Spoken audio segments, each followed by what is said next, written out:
जातीय जनगणना के मुद्दे पर बोली अनुप्रिया पटेल। सपा के राष्ट्रीय अध्यक्ष अखिलेश यादव पर साधा निशाना। आप नेता संजय सिंह की गिरफ्तारी का हुआ विरोध। भाजपा कार्यालय का घेराव करने पहुंचे आप कार्यकर्ता। 25 रुपए किलो प्याज खरीदने उमड़ी भीड़। सरकार ने महंगाई से राहत देने के लिए उठाया कदम। चोरों के हौसले लगातार हो रहे बुलंद। ताला तोड़कर घर के अंदर दाखिल हुए चोर।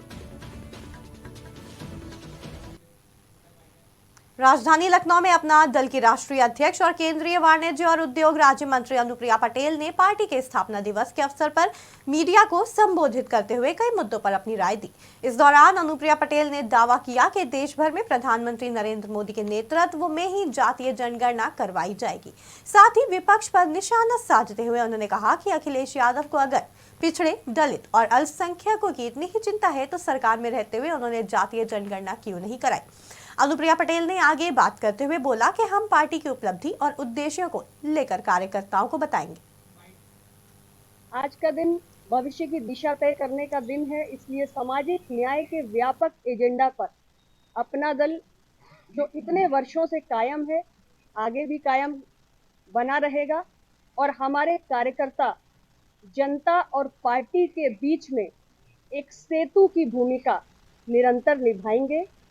पार्टी की विचारधारा को उनके बीच प्रचारित प्रसारित करते रहेंगे और सामाजिक न्याय के विषय से जुड़ी हुई जो हमारी मांगे हैं, चाहे भारत सरकार में पिछड़ा वर्ग मंत्रालय के गठन की हमारी मांग हो, चाहे देश में जातीय जनगणना की हमारी मांग हो, न्यायपालिका में पिछड़े वंचित समाज की भागीदारी की हमारी मांग हो, इन सब विषयों को निरंतर हमारी पार्टी के कार्यकर्ता इन विषयों पर संघर्ष करें। आप नेता संजय सिंह की गिरफ्तारी के खिलाफ आज राजधानी लखनऊ के हजरतगंज स्थित भाजपा प्रदेश कार्यालय का घेराव करने आम आदमी पार्टी के सैकड़ों कार्यकर्ता पहुंचे। इस दौरान प्रदर्शन करते हुए विरोध जताया गया, लेकिन प्रदर्शन के चलते भारी संख्या में पहुंची पुलिस ने प्रदर्शन कर रहे आप कार्यकर्ताओं को हिरासत में लिया। प्रदर्शन कर रहे आप कार्यकर्ताओं का कहना है कि केंद्र सरकार के इशारे पर आम आदमी पार्टी के बड़े नेताओं को टारगेट किया जा रहा है। उत्तर प्रदेश सरकार में रहे पूर्व उप मुख्यमंत्री दिनेश शर्मा आज भाजपा सांसद साक्षी महाराज के गगनखेड़ा स्थित आवास पर पहुंचे, जहां दिनेश शर्मा का सांसद साक्षी महाराज ने माला पहनाकर स्वागत किया। सांसद साक्षी महाराज के आवास पर दिनेश शर्मा की लगभग आधे घंटे मुलाकात चली। इस आधे घंटे में साक्षी महाराज ने होने वाले 2024 के चुनाव पर चर्चा की। उसके बाद दिनेश शर्मा ने मौजूद पत्रकारों से भी बात की और तमाम मुद्दों पर अपनी प्रतिक्रिया दी।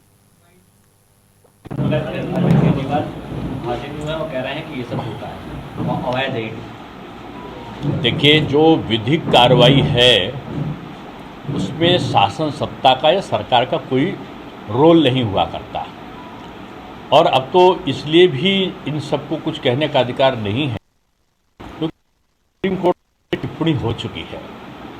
इसलिए मैं समझता हूं कि अब कोई अगर बात कहता है तो माननीय न्यायालय की मंशा की विपरीत बात होगी। कयास लगाए जा रहे हैं कि जिस तरह से वो आम आदमी पार्टी के सांसद हो या फिर डिप्टी सीएम, उनको ईडी ने पूछताछ के बाद गिरफ्तार कर लिया है।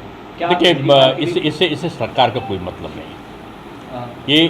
ये स्वतंत्र संस्थाएं हैं, न्यायिक प्रक्रिया से, और जो स्वतंत्र संस्थाएं हैं इन। टमाटर के बाद अब प्याज के रेट इन दिनों आसमान पर हैं।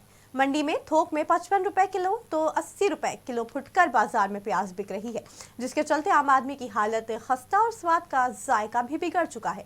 जिसके बाद हरदोई में एनसीसीएफ की ओर से 25 रुपए किलो रेट में प्याज बेच रहे हैं, जिससे लेने के लिए भीड़ उमड़ पड़ी।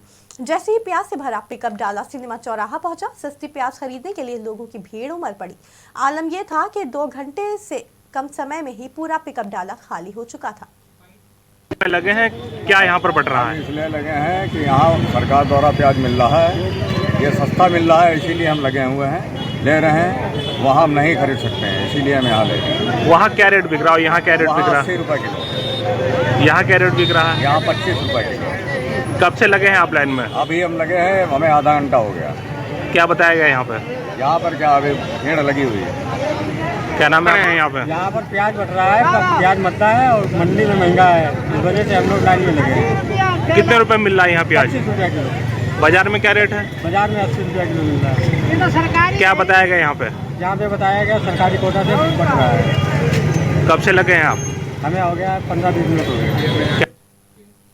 हमीरपुर जिले के सुमेरपुर कस्बे में बीती रात चोरों ने घर को निशाना बनाकर चोरी की वारदात को अंजाम दिया। घर के सभी लोग बाहर गए हुए थे, तभी चोर घर का ताला तोड़कर अंदर दाखिल हुए और घर पर खड़ी मोटरसाइकिल, अलमारी में रखे जेवर लेकर फरार हो गए। चोरी की घटना की जानकारी घर वालों को होने पर पुलिस को सूचना दी गई, जिस पर पुलिस ने चोरी की घटना की जांच पड़ताल शुरू कर दी है। पीड़ित घर पर लाखों रुपए के सामान की चोरी की बात कह रहे हैं। दिवाली के त्योहार को लेकर जोर शोर से तैयारियां की जा रही हैं। अपनी तैयारियों को पुख्ता करते हुए कुम्हार भी दीप बनाने का काम तेजी से कर रहे हैं। जनपद सिद्धार्थनगर के नगर पंचायत बाजार के सोखोई गांव में कुम्हार नदी से काली मिट्टी लाकर दीप तैयार करते हैं। कुम्हार का कहना है कि एक दिन में 500 से 600 दीप प्रतिदिन बनाते हैं और दिवाली के 20 दिन पहले से ही दीप बनाना शुरू भी कर दिया था। अपनी दिनचर्या बताते हुए उन्होंने कहा कि सुबह 3 बजे से ही उठकर दीप बनाने का काम चालू कर दिया जाता है। दीप तैयार होने के बाद घर घर जाकर बिक्री करते हैं और बाजार में जाकर दीप बेचने का काम करते हैं। आपके द्वारा दीप बनाया जा रहा है, इस बार दीपावली में क्या तैयारियां हैं? अब 1 महीना से बनावल जाता भैया, दिन रात मेहनत कल जाते है। एक आधे में बाटी हम लोग और उसके बाद जितना बन जाए उस हिसाब से बिक जाए। एक दिन में आप कितने दीप बनाते हैं? अरे यह 500-600। बनाने के बाद मार्केट में आप किस तरह सप्लाई करते हैं और किस तरह जीविका अपना चलाते हैं? गाँव में बेचल जाला, बाजारियों में बेचल जाला, बाजार में बेचल जाला, गाँव में बेचल जाला। ऐसे और गाँव में जैसे हर जगह माटी बहुत नीचे से नदी से लाल जाला, बड़ी मेहनत में बनौले में बड़ी मेहनत है। रात दिन बनावल जाला तब जाए खोला। अब देखा 3 बजे से भैया उठा लाटी राती में, तब से बनावत थी। महोबा में बदमाशों के हौसले लगातार बुलंद होते जा रहे हैं। बदमाशों ने अवैध असलहों के दम पर महिला को घेरते हुए लूट की वारदात को अंजाम दिया और सोने के जेवरात छीनकर फरार हो गए। सरेआम हुई घटना से ग्रामीणों में कोहराम मच गया। ये पूरा मामला जिले के चरखारी कोतवाली क्षेत्र के गौरहारी गांव का है, जहां रहने वाली महिला संध्या खेत से अपने घर की ओर जा रही थी। तभी रोड क्रॉस करते समय पीछे से एक गाड़ी आई और गाड़ी में सवार 3 नकाबपोश बदमाशों ने गले से मंगलसूत्र, पायल और कानों की बाली छीन ली। बदमाशों के भागते समय एक बदमाश का चेहरा देख लिया गया। सभी पास के ही रहने वाले बताए जा रहे हैं। पुलिस ने तहरीर के आधार पर आरोपियों की तलाश शुरू कर दी है। नाम है आपका? संध्या। संध्या, आज क्या हुआ है? आप खेत से गांव आ रही थी, कैसे लूट हो गई आपके साथ? हम खेत से वापस आ रहे थे घर, हमने सोचा रोड क्रॉस कर लें, गाड़ी निकल जाए। तो हम रोड क्रॉस करने के लिए जा रहे थे कि गाड़ी पीछे से आई, हमारा मंगलसूत्र खींच लिया, फिर हमारा मुँह पकड़ लिया। हम किसी को नहीं चिल्ला पाए, पायल भी तोड़ दी, ले ली और वो भी कानों के बाले भी ले लिए। फिर हम एक चेहरा खुला किए थे, हमने उसका चेहरा पहचान लिया। फिर तीनों लोगों ने अपने चेहरा खुला किए, तीनों को पहचान लिया। फिर हम घर वापस आ गए। हमने कहा अब जाओ, हम अपने पापा को बताएंगे। तुरना की हैं क्योंकि वो, और तुरना के हम भी हैं, तो हम भी डर गए थे, हम भी वापस घर आ गए। रायबरेली में दबंगों के हौसले पूरी तरह से बुलंद हैं। मामूली विवाद को लेकर 2 पक्षों में खूनी संघर्ष हो गया। इस दौरान एक युवक पर दूसरे पक्ष की तरफ से कुल्हाड़ी से वार किया गया। आनंद फानंद में पीड़ित को CHC और फिर जिला अस्पताल से लखनऊ रेफर किया गया, जहां कुल्हाड़ी से घायल युवक ने दम तोड़ दिया। दरअसल ये पूरा मामला जिले के सलोन कोतवाली के गाँव का है, जहाँ पर मुन्ना लाल सहित 3 लोगों ने मामूली विवाद को लेकर बीरेंद्र नामक युवक और योगेश पर कुल्हाड़ी से हमला कर दिया। घटना की सूचना मिलते ही मौके पर पुलिस की टीम पहुंची। ये क्या घटना हुई आज यहाँ पे? उस दिन हमारे पापा यहाँ घर पर थे, खेत से पानी ले जाने जा रहे थे। हमारे भैया खेत में थे, धान बांध रहे थे, आए बस गाली दे रहे थे। हमारे पापा पूछ लिए इतना कि क्यों गाली दे रहे हैं। बस इतने में हमारे पापा को एक लाठी मार दी। हमारे भैया उठाने गए, उनको मोहन और रोहित दोनों कुल्हाड़ी से मार दिए।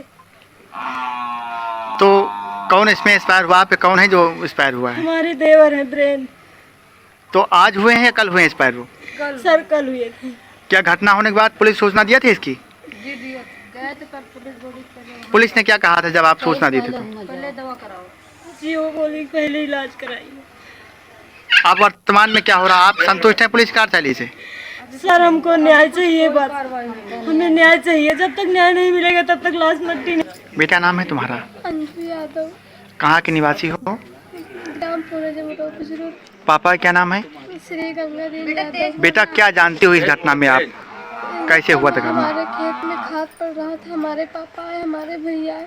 हमारे पापा नलका पे पानी भरने गए, हमारे पापा नलका पानी भरने गए, बस भैया लोग को डांटे, उधर से चाचा लोग के भैया लोग आकर हमें भैया को कुल्लड़ी मार दी। हमें भैया बहुत तेज है। हमारे भैया को पहले सलवन ले गए, सलवन से फिर रामरली में जवाब हुआ लखनऊ से फिर वापस। आज क्या हुआ घटना? आज यही हो रहा है। वो जीवित हैं बेटा या नहीं है? घटना क्या हुई? क्या समस्या क्या थी आपकी? घटना यही हुआ है कि साहब हमारा आदमी खेते से आवा है, खाली हमका बरबरात रहने का। फिर क्या हुआ? उसके बाद में हमारे देवरे के लड़का हमारे बेटवा के वार कर दिया है। काहे से मारा है? कुल्हड़ी से।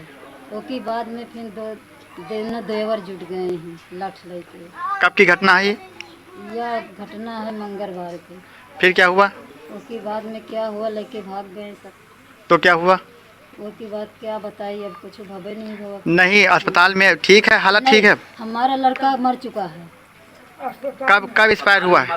अस्पताल में मरा। घबराइए नहीं, आप बताइए। तो कहीं शिकायत किया है? पुलिस के पास सूचना दिया है इसकी? नहीं, सूचना नहीं दी ना। उनका हमारा मारे ठीक हो जाएगा तो हम सब करेंगे।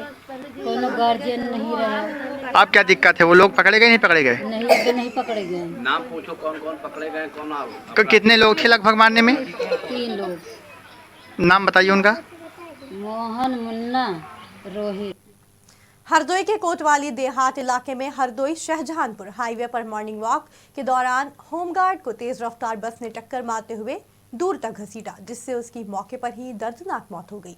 घटना की तस्वीर सीसीटीवी कैमरे में कैद हो गई। नगर कंपनी में तैनात होमगार्ड के साथ हुए इस भयंकर हादसे के कारण महकमे में कोहराम मचा हुआ है। ये पूरा हादसा कोतवाली देहात इलाके के चरौली पुलिया के पास का है। सड़क हादसे का शिकार हुए होमगार्ड के परिवार वालों को 35 लाख रुपए की सहायता दी जाएगी। सहायक होमगार्ड कमांडेंट महेश प्रसाद ने बताया कि दिवंगत होमगार्ड के परिजनों को होमगार्ड महकमे से 5 लाख और बैंक की तरफ से 30 लाख रुपए की सहायता दी जाएगी। साथ ही विभाग की तरफ से एक सदस्य को नौकरी भी दी जाएगी। इसके लिए जल्द ही सारी प्रक्रिया पूरी करी जाएगी। बताते थे कैसे ये हादसा हुआ और कहाँ पर यह हादसा हुआ? ये अनंगपाल नगर है, कंपनी में होमगार्ड पद पर कार्यरत थे, जिनकी ड्यूटी एसडीएम सदर के यहाँ चल रही थी और ये सुबह टहलने के लिए शाहजहानपुर रोड पे निकले हुए थे और इनका एक्सीडेंट कुबोटा एजेंसी के सामने निकट महर्षि विद्या मंदिर मोड़ के पास एक बस के द्वारा हुआ है, जिससे इनकी मौके पर मौत हो गई है। क्या कोई सीसीटीवी भी आया? हाँ, सीसीटीवी कैमरा में स्पष्ट दिख रहा है कि बस से टक्कर लगी हुई है और नंबर अभी अगले उसमें देखा जाएगा, तब क्लियर होगा। क्या नाम है आपका? मेरा नाम अरविंद सिंह, प्रदेश परिषद उपाध्यक्ष होमगार्ड।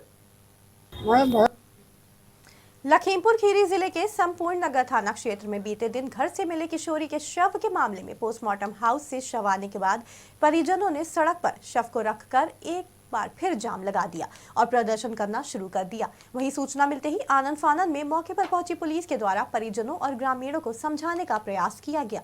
वहीं मृतका के परिजनों ने आरोपियों की गिरफ्तारी के बाद उनकी फांसी और सख्त से सख्त कार्रवाई की मांग की है। साथ ही घर पर बुलडोजर चलाने की भी मांग की गई। वहीं लगातार मौके पर मौजूद एसडीएम, पुलिस क्षेत्र अधिकारी सहित कई थानों की पुलिस मौके पर पहुंची और प्रशासन ने सभी को समझाने बुझाने का प्रयास किया। हम ये चाहते हैं हमारे साथ इंसाफ हो, उसको भी फांसी मिले, उसको भी सजा हो, फांसी की सजा हो। हम ये चाहते हैं। हमारे साथ बहुत बुरा हुआ। मेरा 2 साल का भाई है, मेरे पापा भी नहीं है, मेरी मम्मी भी बहुत कमज़ोर है। अब बहराइच में विधानसभा प्रयागपुर के मतदान केंद्र, विद्यालय कंझर, झाला तरहर और विधानसभा बहराइच के मतदान केंद्र, महिला महाविश्वविद्यालय और महाराज सिंह इंटर कॉलेज में बने मतदान केंद्रों का निरीक्षण किया गया। रोल प्रेक्षक आयुक्त देवी पाटन मंडल मतदान केंद्रों का निरीक्षण करने पहुंचे। मतदान केंद्रों के निरीक्षण के दौरान बूथों पर बीएलओ और संबंधित स्टाफ अपनी तैयारियां करते हुए नजर आए। वहीं दूसरी तरफ मंडलायुक्त ने मौजूद अधिकारियों को आवश्यक दिशा निर्देश भी दिए। साथ ही मतदान केंद्रों पर मूलभूत सुविधा की कमी न होने पाए, इसको लेकर निर्देश दिए गए। आज आपका बहराइच आगमन, किन चीज़ों को आज आप द्वारा देखा जा रहा है, क्या कहना चाहेंगे? देखिए, बहराइच तो मैं वैसे भी आता रहता हूँ, लेकिन आज की यात्रा का जो मुख्य उद्देश्य है वो ये है कि आपको सबको पता है कि 2024 में लोकसभा के सामान्य निर्वाचन होने वाले हैं और भारत निर्वाचन आयोग हर वर्ष वोटर लिस्ट को संशोधित करने के लिए या उसमें जो नए वोटर्स आते हैं उनको शामिल करने के लिए एक अभियान चलाता है, जिसको एक पुनरीक्षण कहते हैं। तो पुनरीक्षण के लिए विशेष तिथियाँ हैं। उद्देश्य यह है कि जो भी व्यक्ति 1 जनवरी 24 को 18 वर्ष का हो रहा है वो प्रत्येक स्थिति में उसका नाम वोटर लिस्ट में आ जाए और सशक्त लोकतंत्र के लिए शुद्ध वोटर लिस्ट होना सबसे बड़ी शर्त। खबरों में फिलहाल इतना ही। जुड़े रहें आज की खबर के साथ ताज़ा तरीन खबरों के लिए।